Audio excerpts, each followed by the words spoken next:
Hello and welcome to WMT Reviews Avengers Month. I am Wiseman Tanofsky. So, Iron Man got things off to a roaring start in 2008 as Marvel Studios began to rise from the ashes of years of subpar films. And a month later, The Incredible Hulk followed, bringing the big green monster forward into the modern-day world, but struggling to compete with its ironclad predecessor's success. Surely the next step would be to bring in another new hero and continue the pattern of updating or rebooting more characters into the MCU. Well, kinda. For better or worse, Marvel elected to release a sequel to the massively successful Iron Man movie, using its characters and its universe as a staging ground to set up additional characters and development for their big Avengers project as it grew ever closer. Iron Man 2 boasted much of the same popular cast as the original, RDJ returning in the title role, Paltrow returning as Potts, but following a dispute over pay, Terrence Howard was replaced by Don Cheadle as Rhodey, and with the origin story well and truly out of the way, the possibilities for another exciting action-packed adventure were vast and very enticing to a movie-going audience. So, what did they choose to go for? A 2-hour story of corporate espionage, legal proceedings, and worries over Stark's deteriorating health. Sounds exciting. Too late to turn back now, let's have a look at Iron Man 2. So, what's the story this time? Following his revelation at the end of the first film, Stark is now an international superstar, protecting the world as the one-man army at the forefront of the war on terror.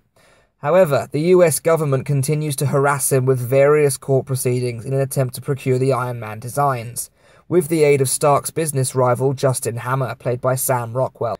In an attempt to undermine Stark, Hammer joins forces with Ivan Vanko, played by Mickey Rourke, the disgruntled descendant of a business partner of Tony's father Howard Stark.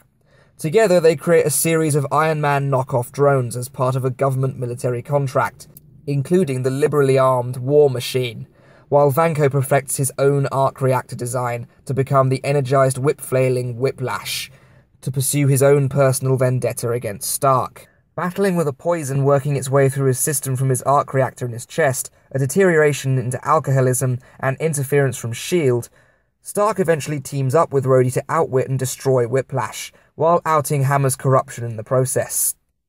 I think the main problem I have with Iron Man 2 is that it never really feels like it's allowed to be an Iron Man movie until the last act.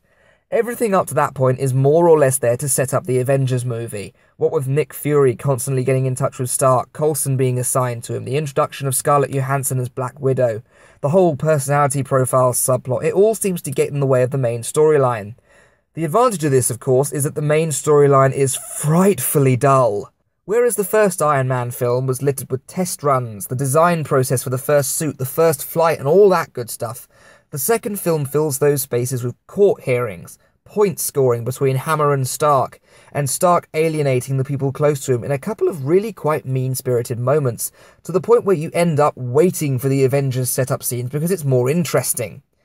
The corporate sabotage subplot of the first film worked so much better mainly due to the casting. Jeff Bridges just makes a more intimidating villain than Rockwell ever could, even as a sub-villain next to Rourke's Whiplash. So what about that final fight that all this is building up to? Was it worth the wait? Well, yes and no. The final battle between Iron Man, War Machine, and the army of drones and Whiplash is a tremendous amount of fun, especially once Rhodey breaks free of Whiplash's control and starts to lend his support. There's some great banter between the two of them throughout the action, and the comedy is balanced perfectly. I love the little kid in the Iron Man costume, it's a really good moment. But it doesn't last very long. And after all the drawn-out political and corporate scenes we've had to suffer through in the first 2 acts of the film, you'd expect a really big finale. This finale, while being on the right tracks, is plagued by a few too many quick fixes. The laser which takes out all the drones at once, the two-pronged attack which finishes off Whiplash. They're nowhere near as bad as Catwoman taking down Bane in The Dark Knight Rises, but they're in a similar neighbourhood. We get better quality action scenes from the reveal of Black Widow, and she has some really good fight moments as she battles her way through Hammer's goons, which are very fun to watch for numerous reasons. But in an Iron Man movie, you expect the main source of the action to be Iron Man himself, not the supporting cast. Speaking of Iron Man, Robert Downey Jr. delivers another great performance as the character he was born to play. Stark is just as wisecracking and cynical as ever, and a tremendous amount of fun to watch. He has some great scenes with the new kid Don Cheadle, who delivers an admirable performance as the duty-driven Rhodes.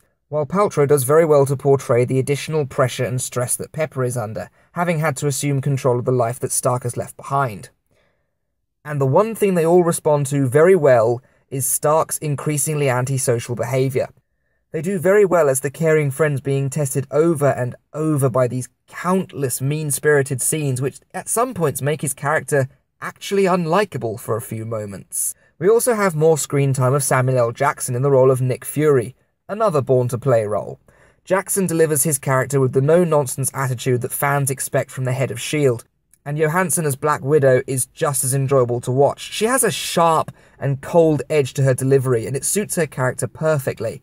Another case of absolutely brilliant casting. So let's have a look at the villains, and this time we're treated to two. Well, 1.5. Mickey Rourke delivers a very menacing performance as Ivan. His dead-eyed stares really do fill in those tense and scoreless scenes very well, and his build does make him a credible physical threat, making the fight scenes between him and Iron Man very fun to watch. The racetrack battle in particular is what I'll remember this character for. Just walking up that track in the middle of a high-speed race with not a care in the world, slicing cars in half with his energized whips. He has a fantastic screen presence, and I do wish that more time could have been given to his final battle with Stark and Rhodey. Hammer, on the other hand, is an obnoxious pain in the neck. Where Stain was cold and threatening, Hammer is a whiny and spoilt little second-placer. At any minute you expect him to stamp his feet and wave his fists around in a pathetic little tantrum. This may have been the intention for his character, but for me it just didn't work. Rockwell's performance is pretty forgettable, and so is his character. The film would probably have done better in my eyes without his subplot going on. Now, anyone who's watched a couple of my reviews will know I'm a big advocate of practical effects, and the first Iron Man made very good use of them as often as physically possible. The sequel, on the other hand, swapped them out for digital suits and minimal practical armour on the actors or the stunt doubles. Most of the time I don't notice, but there are some moments in the film where the sheen on the armour is just a little too bright, the movement doesn't quite match up, or that black line finds its way around the outline. It's not terrible, but I can't help but wish they'd just stuck with the old effects. Didn't they make enough money to stick with the old effects? War Machine is especially noticeable for these. He looks like a character out of Halo a lot of the time, with similar levels of detail when he's in full motion in the action sequences.